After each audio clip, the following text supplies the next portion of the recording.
There were giants in the earth in those days. That's what Genesis chapter 6 tells us, and it's one of the most mysterious and debated passages in all of Scripture. Who were these beings called the Nephilim? Were they literal giants walking the earth, the offspring of angels and humans, or something else entirely? Today we're diving into one of the Bible's greatest mysteries, and I promise you, by the end of this video, you'll understand why this passage has captivated scholars, theologians, and curious believers for thousands of years. The answers might surprise you. Let's start where the mystery begins. Genesis chapter 6, verses 1 through 4. Picture this. Humanity is multiplying across the earth, and then Moses writes these intriguing words that have puzzled readers ever since. When human beings began to increase in number on the earth, and daughters were born to them, the sons of God saw that the daughters of humans were beautiful, and they married any of them they chose. Then the Lord said, "My spirit will not contend with humans forever, for they are mortal. Their days will be 120 years. The Nephilim were on the earth in those days, and also afterward, when the sons of God went to the daughters of humans and had children by them. They were the heroes of old, men of renown." Now, if you're scratching your head right now, you're in excellent company. Scholars have been doing the same thing for centuries. The big questions jump right off the page. Who are these sons of God? Who are the Nephilim? And what exactly happened here that was significant enough for Moses to record it right before the Great Flood? Let's unpack this step by step. First, let's talk about that mysterious phrase, the sons of God. In Hebrew, it's Bnei Elohim, and this is where our first major debate begins. There are three main interpretations that have emerged over the centuries, and each one paints a dramatically different picture. The first view, and perhaps the most ancient one, suggests that the sons of God were actually angelic beings. This interpretation was popular among early Jewish writers and even some of the church fathers. They point to other places in the Old Testament where this exact phrase, Bnei Elohim, refers to angels. In Job chapter 1, for instance, we read about the sons of God presenting themselves before the Lord, and Satan was among them, clearly angelic beings.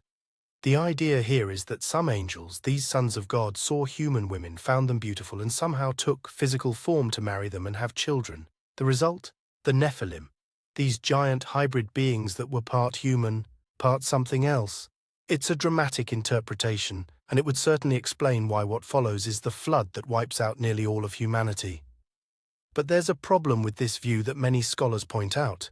Jesus himself said that angels neither marry nor are given in marriage. So how could they have children with human women? This leads us to the second major interpretation. Many theologians, especially from the time of Augustine onward, have suggested that the sons of God were actually the descendants of Seth, Adam and Eve's third son. Remember, after Cain killed Abel, Seth was born, and his lineage is described as those who began to call upon the name of the Lord. They were the godly line. The daughters of humans, in this view, would be the descendants of Cain, who had been cursed and sent away from God's presence.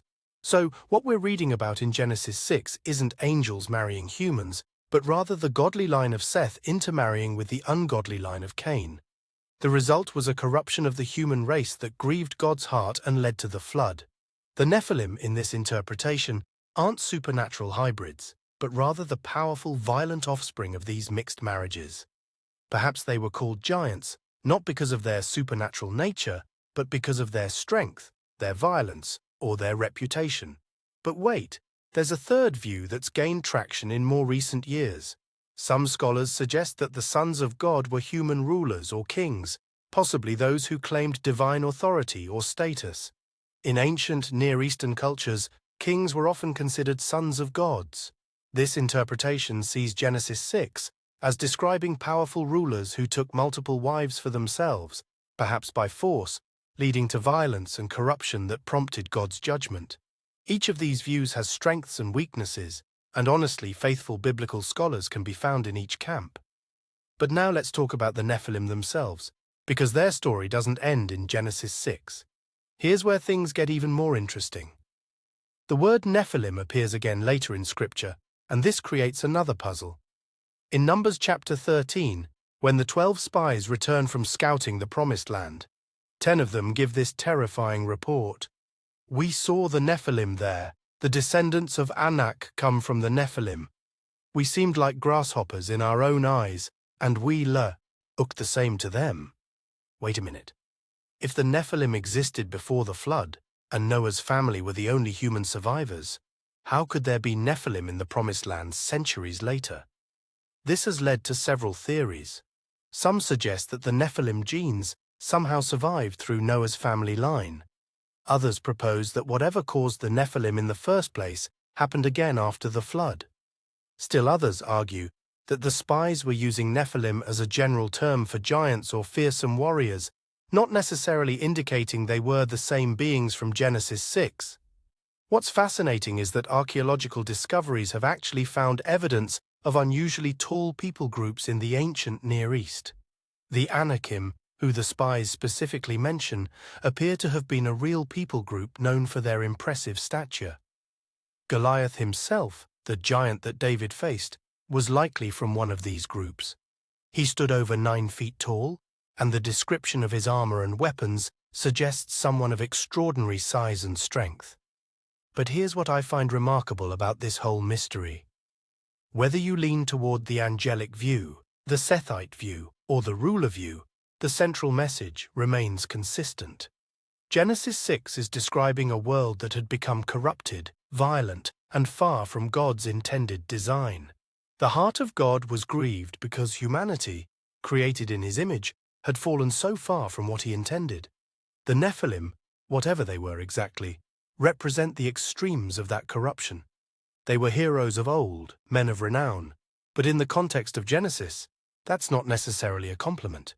They represent human power and achievement divorced from righteousness and submission to God.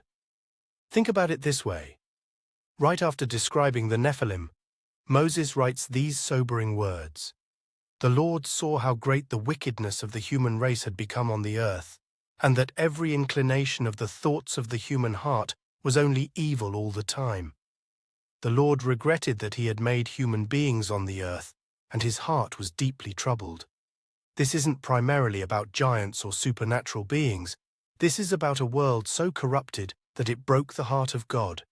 And yet, even in this dark moment, we see hope. Noah found favor in the eyes of the Lord. One man and his family represented a remnant of righteousness in a world gone wrong. What's beautiful is that this pattern repeats throughout Scripture. Even in the darkest moments, God preserves a remnant. Even when giants stand in the Promised Land, He raises up a shepherd boy named David who trusts in the name of the Lord. The Nephilim mystery also reminds us that there are things in Scripture we may not fully understand this side of heaven, and that's okay. The Bible wasn't written primarily to satisfy our curiosity about every supernatural detail. It was written to reveal God's character and His plan for humanity. As I've wrestled with this passage over the years, here's what strikes me most. Whether the sons of God were angels, Sethites, or rulers, and whether the Nephilim were supernatural giants or just powerful, violent people, the core issue remains the same. It's the human heart. It's what happens when we drift from God's design for our lives. You see, the real giants we face aren't necessarily 9 feet tall. They're pride, selfishness, violence, and the corruption that comes when we try to live as if we're gods ourselves.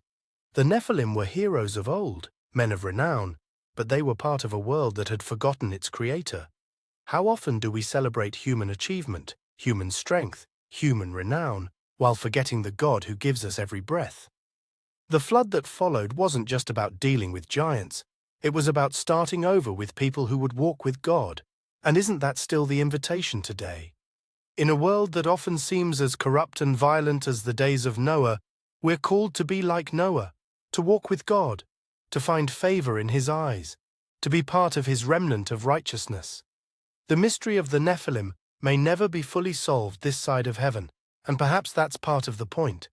Some biblical mysteries exist not to frustrate us, but to humble us and remind us that God's ways are higher than our ways. What we can know for certain is this: God sees when His world becomes corrupted by violence and pride. He grieves over it, but He always provides a way forward for those who choose to walk with Him. Whether you're facing literal giants in your life or just the everyday challenges that seem insurmountable, remember young David's words to Goliath. You come against me with sword and spear and javelin, but I come against you in the name of the Lord Almighty. That's our confidence too, not in our own strength, but in the name of the Lord. The same God who preserved Noah through the flood, who brought the Israelites into the promised land despite the giants, who raised up David to defeat Goliath, is the same God who walks with us today. And that's a truth more solid than any mystery is mysterious. Thanks for exploring this fascinating passage with me today. If this sparked your curiosity about other biblical mysteries, hit that subscribe button and ring the notification bell so you don't miss our next deep dive into Scripture's most intriguing questions.